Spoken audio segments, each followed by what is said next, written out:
Welcome to this episode of the B2B Revenue Leadership Podcast. This week we've got a great topic. How do you win against Goliath companies, the biggest of the big, the Oracles, the IBMs, the SAPs, all of these huge companies out there in this very crowded space of analytics and business intelligence.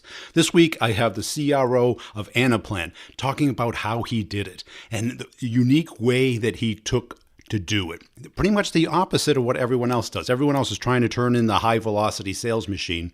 But sometimes we don't have high velocity businesses. Sometimes we have enterprise businesses that take a while to build. And that once you're in, you've got the license to hunt, as he says.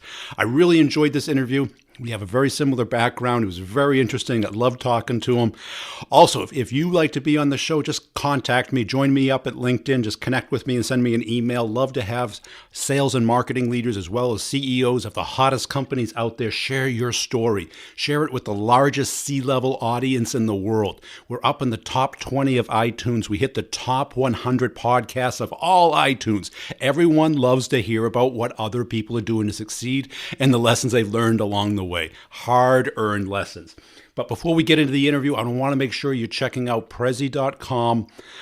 Make sure you do this. You got a free ebook. Now check it out, Prezi.com. This is the way I'm telling stories now. It's so much better than presentations. I've got a class coming up at January 1st on how to start the conversation and get the meeting. Whether you're in marketing or sales, there's a new thing called outbound sales that is done by human beings. I can show you how I'm doing it, pennies on the dollar. So much, like 1/10 the cost of these SDRs that you have, using both technology and people, and in a way that I'm getting 80% open rates and 60% response rates. It's insane. So stay in touch with me. Connect up with me, Brian Burns on LinkedIn. Let's get into the interview. Listen to the very end. I'm going to sum it up and tell you what I'm up to. Here we go. Hey, Paul. Thanks for joining us today. As a way of getting started, tell us a little bit about yourself.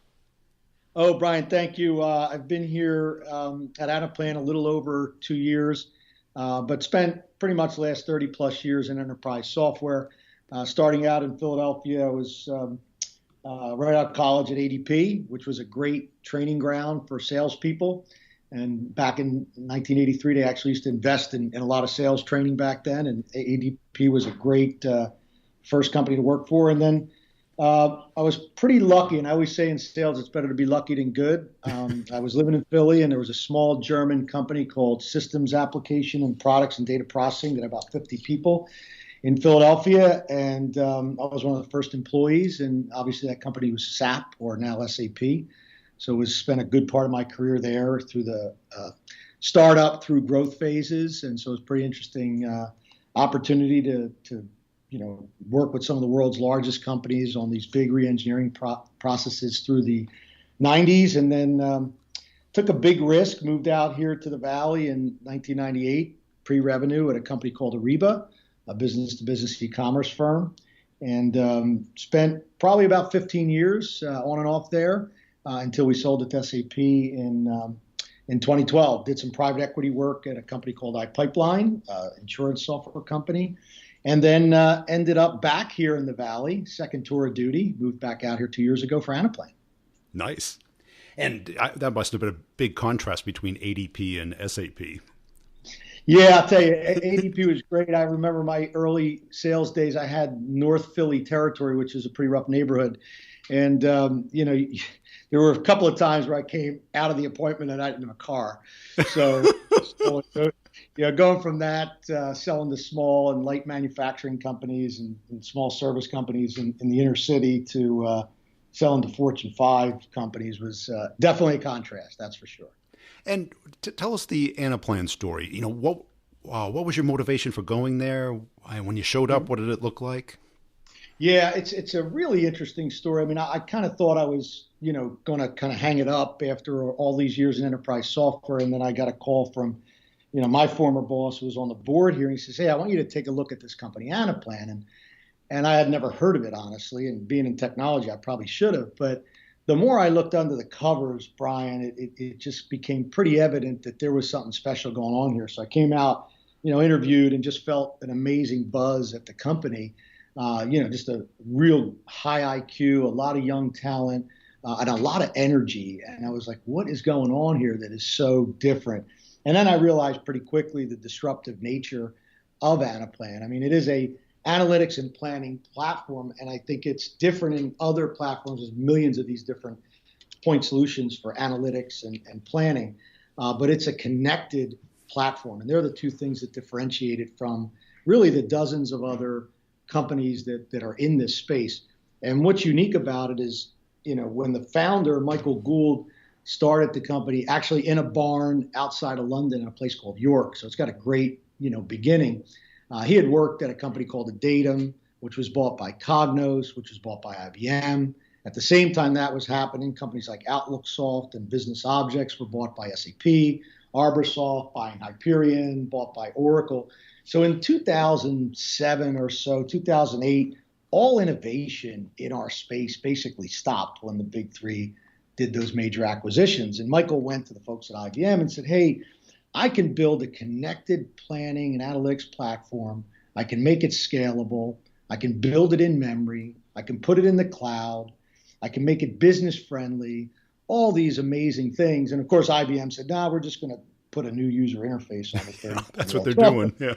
Yeah. It's kind of like the wine. When I was at college, we used to put the cheap wine into the fancy bottles. That's kind of what these guys do. Right? So luckily, Michael got off on his own, spent 3 years literally in the barn building the engine, and then came out here. Of course, couldn't get money in London or in Europe, came out here to Silicon Valley, raised some money, and the rest is really history. And what did the sales organization look like when you showed up? Yeah, I got here, we had, kind of, it wasn't really a startup. It was kind of a tweener, which is, kind of a good situation for me, right? I think, my many years in sales and sales experience, my goal is to get something that's already kind of baked, but needs to get to the next level and pour the gasoline on it. And so that's really what it looked like here. We had a good core group of sales folks. The profile was a little different. We had hired a lot of people from the enterprise performance management space, which really was a little different profile than what we do here at Anaplan. So those folks primarily worked at the big three company. They had experience in financial planning, but they really didn't understand what Anaplan was as a platform across the enterprise. So what we're unique about, Brian, is that we not only sell to the finance folks or the office of CFO, but we're selling to the office of the CRO. We're selling to the head of marketing. We're selling to the head of manufacturing, logistics, supply chain, because planning is really across an enterprise. So if you think about here in the Valley, most of the large technology firms with 20, 30,000 sales reps use Anaplan to deal with all of their account segmentation, their territory, quota management, incentive comp. All that stuff was done primarily, even at the world's largest companies, HP, Cisco, Adobe, VMware, on spreadsheets. And sales today, it was maybe an art when I started selling back in the 80s, but it is absolutely a science today. And if you don't know what you're paying your people, you don't know what accounts they're running with, you have unbalanced territories, you're going to be in a really tough situation from a sales productivity perspective. And if you look at some of the results some of our customers are having with the impact on sales productivity by putting Anaplan on the front end of the business, amazing. And then if you kind of walk through your house, you go through your pantry, you go in your garage, you go in your wife's closet. I can assure you that most of the products, the goods, the services that, most of the consumer product goods and retail companies, cosmetic companies, all using Anaplan to run their supply chain. And then, of course, the traditional finance component of it. So bringing in salespeople that just know how to sell to the finance person was a big shift for us. And so people who really knew how to navigate across an enterprise became the profile of the reps we have now. So it sounds like it was a lot more like SAP than it was ADP. Yes, our client base is varied. I mean, our product could go into small and mid-sized firms. Yeah. However, the majority of our customers tend to be Fortune enterprises. The more complex, the larger the scale, that's really where Anaplan differentiates itself from these literally, other platforms that have been around 20, 25 years. So it sounds like it's a very complex sale. Is that true? Yeah, it is difficult because you think about trying to navigate a Fortune 50 organization first of all, they don't even know what they're doing Yep. within a lot of different silos of the business, the different regions. A lot of times they'll come to our account reps and try to find out what's going on in their own companies. So yes, it is complex selling to large enterprises. And that's why we have the type of profile of account rep that we have that has a very high IQ, very independent. Don't take no for an answer, because if you go into finance, they're not ready to buy it. You can go to supply chain, you can go to sales, you go to marketing, go in the IT group. The beauty is our product planning is everywhere in an organization, and almost everyone has an opportunity to use our platform. And so where do the reps typically start? Let's say into a cold account. They get the territory. They've got little to no leads probably. Or, you know what it's like. The big quota. Yeah. Marketing guys never give us the leads, right? You could go to trade shows and it's hard to understand, like a company like yours, exactly what does it do in under a minute. It's really hard. It really is. And I think, you think about the different personas that we sell to. So if I'm talking to the CRO of a large company with 20,000 reps, it's pretty easy to talk to them about how they're managing territories, quotas, incentive compensation plans, sales productivity, sales forecasting, things that are very close to their domain. But then if you talk to somebody in finance or in supply chain about that, they have no idea what you're talking about. So the beauty is at the very highest level of the organization, whether it's the CIO or the CFO, they get the concept of how these things are so disparate in their current organization and how it's disconnected.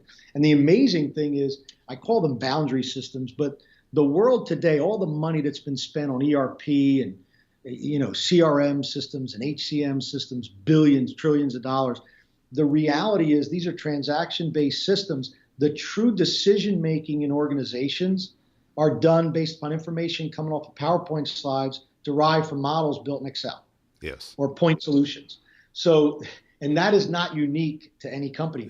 Every Fortune company has this exact same problem, which really what attracted me to Anaplan is I wouldn't have got excited about replacing Oracle, Hyperion, or IBM's, TM1 product. That's not something that would have brought me back to California. But the fact that I can replace boundary systems, literally hundreds of them, thousands of them in these Fortune companies that are point solutions in supply chain or sales or marketing or in finance, with a platform like Anaplan is truly revolutionary and incredibly disruptive. Well, that's it. And I don't think a lot of people really understand that today because, I worked through an acquisition at one of the largest companies, and they had all of this crap, stuff, enterprise software. And and all of a sudden every Monday they mailed out the forecast and a spreadsheet, You know the problem, Brian. Right. And all of a sudden, everyone said, "Oh, it was based off the CRM." It had nothing to do with the CRM. It was just this roll up of spreadsheets, and what a nightmare. And could you imagine running a Fortune company today? It's kind of like driving a car, right? You're trying to drive the car, and a lot of the BI tools and the things that have helped. The Tableaus are great products. In fact, a great customer of ours, and we use their product. It's good at looking at what happened, right? So you can look in the rearview mirror. Hopefully it's not foggy anymore, so you can see what happened behind you. The problem is you have to drive the car so much faster today, and you need to know what's coming ahead, especially in today's world. You look at companies like Amazon. The industries that they're coming into. If you're sitting back waiting for something to happen, winter's coming. In fact, it's almost here. So these companies need to react much quicker. The macroeconomics environment, is ever changing.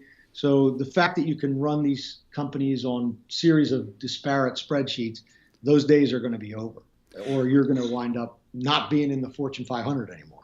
There's a lot of those companies that are no longer in the Fortune 500. So it sounds like when you showed up, you needed to hone the profile of the A player candidates for the reps, and those are sounds like pretty much the classic enterprise software people. Brian, that's what I thought honestly when I first got in here, and some of those folks honestly have lost their fastball, so they just couldn't adjust to this kind of a faster paced environment. Yeah. Because if you're sitting at an SAP or an Oracle or an IBM, it really is almost a professional visitor job in some of those accounts. They have ELAs in place. They literally are just, supporting an existing infrastructure that's sitting there. And then what happened is all these cloud providers over the past 10 years, obviously led by Mark and Salesforce, have come in through the side doors. And now the CIOs have literally a plethora of challenges to pull all this Humpty Dumpty back together. And, you would think that the traditional enterprise software guy like myself would be the perfect profile. And some of them are, don't get me wrong. But we found that a lot of the kind of folks that come out of pre-sales or consulting have, who have a good stage presence and you can almost teach them some of the basic selling skills. But they truly understand business. They understand business processes. They understand business processes across an enterprise. And they truly can become a trusted advisor in these large enterprises. And that seems to be a profile that is maybe unlike the traditional enterprise, software, person that I hired at SAP back in the 90s. Well, I've consistently, and that's my background, and that's how I got into sales. And I've seen that repeat itself because, where you found things that were baked, I found things that weren't even in the oven yet, And we were trying to put it together while the oven's open and get it cooked. Now, how about as far as the sale being very technical, meaning like you must have to connect to a bunch of stuff? Yeah, I mean, the technical aspect of the sale is actually the easy part because there's ELT tools today like Informatica, MuleSoft, Snap, all these, very sophisticated, warehouse capabilities to get data back and forth from different places, right? Because I just mentioned over the past 10 years, they had these legacy infrastructure systems from SAP and Oracle, and then all these cloud systems came in because those systems weren't able to address all the needs of the business. All that stuff went out, to try to tie this all together. So then the ELT tools like MuleSoft and other became much more prevalent in these companies. So I think tying the data together is it's always a challenge, but I think that's less part of the sale as the fact that you're really transforming the way these guys are doing the business, whether it's a new way of budgeting like zero-based budgeting, a completely different approach to budgeting, rolling forecasts, things that are different in the way the business process works, right? So, the sales and operations plan at a CPG company that traditionally has been bifurcated into multiple legacy systems now can be integrated into one planning engine on Anaplan. That really changes the role and responsibility of the workers, of the process, all the way through, whether it's sales, supply chain, or finance. So there's huge transformational aspects of our platform. So it's not really just the technical integration piece. It's more the new business process, the change management. And that's why obviously companies like Bain, McKinsey, BCG, Deloitte, Accenture like working with Anaplan, not because you have to screw a lot of software in and connect a bunch of pipes and data, but truly there's change management, business process reengineering, and transformation that's occurring, whether it's a finance transformation, a supply chain transformation, a whole go-to-market transformation, all these are being enabled by our technology. So that's really the thing that sells it, not so much the technology itself. Okay. And when you showed up, where were deals getting stuck versus where are they getting stuck today? Or, what I'm kind of trying to get at is, given your experience, what were they not doing before you showed up? Yeah, I think it's not what they weren't doing. I think when you start realizing what it takes to work with global companies and the level of expectation that they have from companies like Anaplan, right? And I think that's where the startup to the, I don't know if you have teenage children, but like the tweeners, and then to be a real company. So a lot of companies are startups. They never get to where we're at. And then a lot of companies where we're at never get to be the next Salesforce or Workday or ServiceNow because they don't make that transition to really get to these global companies and truly get into these companies and expand and become a critical component of their daily operations.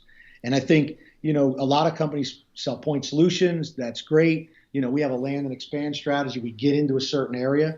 But the key is once you're in a large global company, how do you expand into other business units, other regions, other divisions, other lines of business?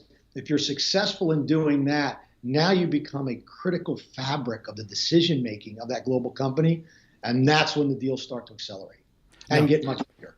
And that's what I see a lot of these high velocity companies not doing, that they're so transactional oriented, that it then goes over to the customer success team, and then the rep goes to find the next thing to shoot. And I think that skill that you described is kind of almost extinct, because of the new SaaS model. Yeah, the SaaS model, you're exactly right on there, Brian. SaaS model has caused a lot of challenges in that if you think back in the old days, you sold a big, giant, perpetual deal. They're committed. They just spend 10, 20, $100 million with the consulting firm. And then that sales rep is gone, and there's no really need for that person to come back.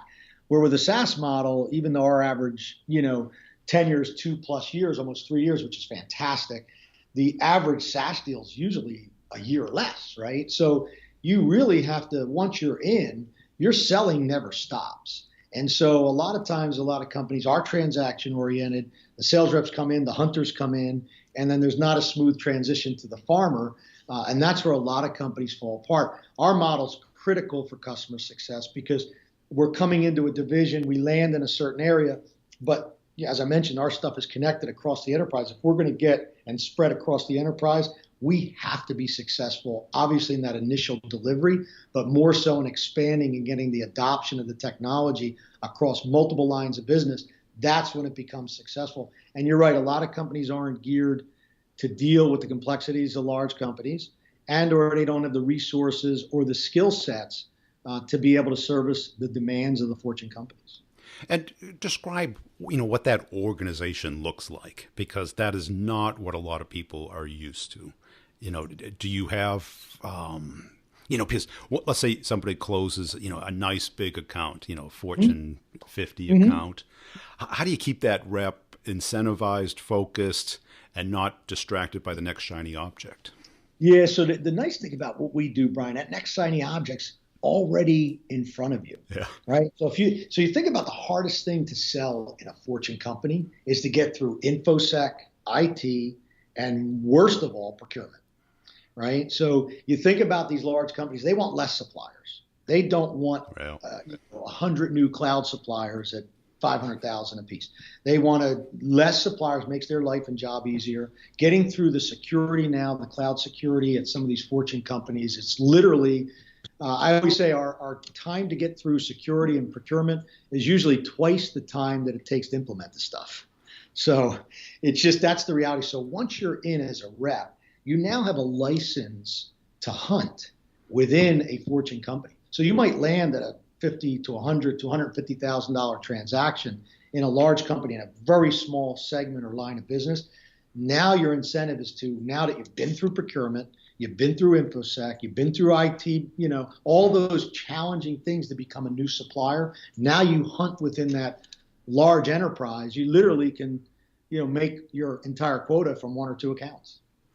And what do you see people doing wrong today? Because I'm sure you're in the Valley, you talk to a lot of, counterparts that are, in, high velocity companies that, have a window of opportunity. What mistakes do you see people making?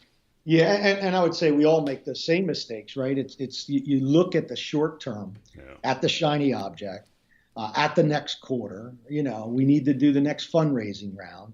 I really think that the challenge here, and it's always been this way, and nothing's changed in the 25 years since I've been here, is a lot of people take a very short-term view of the business. And that's a problem, right? It's a problem when you're dealing with customers, because if you really think about, our whole approach at Anaplan is customer first, right? You think about the software companies that are out there today, especially the large ones, they're like the anti-customer first. When 45% of your revenue is done through audit and extortion, it's a really tough way to be customer friendly. So we want to be opposite that. We want to, partake in our customer success. We want a value-based approach where the customer is getting value from our platform. I mean, these are things that are long term. That's why customers stay with you for years and continue to buy more. And that's the approach we want to take. And I think that's very different than the mentality in not all companies. There's some phenomenal examples of customer first companies. But I think for the most part, a lot of young companies fall into the quarterly trap or the next round of funding trap, and they lose sight of the long-term picture. And unfortunately, they lose sight of the most important thing, and that's who's paying our bills, and that's the customer. And where do you see sales going, say, in the next 5 years? Sales as a profession or revenue sales? Yes. I can't answer those questions. My CFO will kill me. I know you're very focused on revenue. Yeah, that's right. But I think, not Anaplan specific, but I think the selling profession is dramatically changing. And it's been changing, but it's getting more, I always use the word art and science. I mean, back pre-cell phones and, pre-technology, art was pretty much the way sales was done. It was a relationship profession, and not to say that the relationship isn't still important, because I think people still always buy from people, but there's so much science, so much AI, so much things that you can put into the selling motion in a company today to make it more efficient. And then you can start to fine tune those knobs, if you will, whether it's around compensation or territory or quota or the way you forecast or the way you go to market. I mean, these things are no longer gut feels or based on my experience. There's just so much data and science and best practices that you can start to leverage. And I think the companies that kind of just do it the way they've always done it are going to struggle, right? I mean, think about the profile we talked about earlier, Brian. I came in, the profile was what you would think the profile would be. And we were struggling, right? So we took a chance on probably a very different profile that has been incredibly successful for us, right? So I think you got to be willing to experiment, to try new things, to use data, be data-driven around what you do, and think of what we do as a science and run it as an efficient operation. And at the end of the day, it's still, face-to-face and relationships and all those things, don't go away. But I think you just can't rely on just that anymore going forward. Great. Hey, for the executives that are listening that feel that Anaplan is a match for them, where should they go? They should just call me direct. Yeah. cut out those reps, huh? House accounts. I got to commission myself, Brian. Yeah. Christmas is coming up, right? There you go. It is Christmas time. No, I think that, for folks that are thinking about Anaplan, I mean, first of all, visit the website and look at the app exchange, or we call it our app hub, similar to like what Salesforce has as an app exchange. It shows you the breadth of our ecosystem and the type of things we're doing. So if you look at that, I think there's over 200 and some odd now that either we have built, our customers have built, our partners have built. It's just unbelievable. And then you also can look at the stories that our customers tell. We compete with some of the big 3 or 4. They don't want to give their customer references because they don't have any, right? And everybody's throwing this stuff out.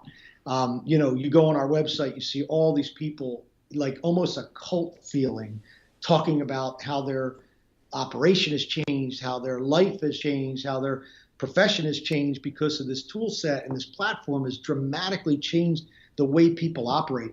Those stories are just phenomenal stories. I mean, look, don't get me wrong, we're not saving the world or anything, but when we take this platform and put it into these large organizations and take people from their mundane tasks of entering data into a spreadsheet to becoming true business analysts and helping to make the most critical decisions in a large company, that's jackpot. That's the kind of stories you'll see on the website. Hey, Paul's a great guy. He's the type of guy I'd like to work with, I'd like to work for, because he understands the sales channel and what you're supposed to do, and not just copy everybody else in the industry because it's the trendy thing to do. He hired these people who really understood what the customer's going through and could communicate that with people. And that became his differentiator. And all of a sudden, when your sales force is the differentiator, you're going to win. I've seen this over and over again. Too often I see, people just hiring the guy who worked for the competitor, comes over, hires all his cronies, and it doesn't work because the sale is different. I wrote about this in my book, Selling in a New Market Space. You don't have to get it. You can get the Maverick Selling Method for free by writing a review, taking a picture of it, emailing it to me at briangburns me.com, and I'll reply back with the full book, especially if you're in the complex sale, because that's really my passion and figuring out what to do. Which brings me up to what I'm doing now. I've got a course coming out January 1st called Start the Conversation, Get the Meeting. And it's both a marketing and a sales course, because today I think, the inbound marketing is kind of peaked. Content is kind of peaked. It's really hard to differentiate yourself when everybody's got a blog, everybody's got a YouTube channel, everybody's got a podcast. The problem is, unless you're an influencer, unless you've got such a huge audience that's separate from just your customers, you want your customers, but you want new customers, that it's just not working anymore. And the cold calling and the cold email isn't working. Social is kind of overdone. What I came up with is a baby step approach to get engaged with your target audience. Find out who they are, what they care about, and not pitch them. Not pitch them. Engage with them. Have a conversation with them. And that's what I'm going to be doing starting January 1st. Now, I've partnered up with a handful of vendors, AI vendors, social media vendors, and automation vendors to package it all together. And it's going to come out, and it's going to be very limited, just a handful of people. It's going to go to beta for about probably a month and a half. Then it'll be in production probably by March of 2018. Connect up with me on LinkedIn if you're interested and want to get on the waiting list. You can do that. Also, check out the show notes, all my partners. Prezi.com/brutaltruth. I talk about them. That's what I'm going to be doing all the presentations in. It's so much easier to communicate. Just check it out. Check out their YouTube channel just to see how it works. You can get up and running in 20 minutes. It's that simple. It's cloud-based presentation software. It's really, really easy to use. Also, pipedrive.com/Brian. You get the best deal, a free trial, and today they have email notification. So when someone opens your email, it tells you when. If they click on a link in your email, it tells you when they did that. So you know when they're engaging. And if they're not engaging, so you can get a sense of what to do next. Also, Nudge.ai, they came out with a great new ebook on how people make buying decisions. And this was really spurred my need or the development of this class, because no one is doing it. Everyone is teaching the same old thing. And I hear them on other podcasts. Just come up with a better pitch. Challenge them. Well, you got to get a conversation started before you can challenge them. You got to get a conversation started before you can pitch them. Everyone is bombarded because everyone's taking. You got to do a little bit of give, and we're going to get into that. Make sure you're checking out the Brutal Truth About Sales and Selling podcast. This week I have the CEO of CoVideo on talking about the difference between B players and A players, and it's dramatically different. And that's really going to be a focus of mine in 2018, is how to get everyone's game up to the next level. Really appreciate you listening. Go back and listen to the old episodes. They're evergreen, listening to C-level people on what they've learned and how they're differentiating themselves. We'll see you next time.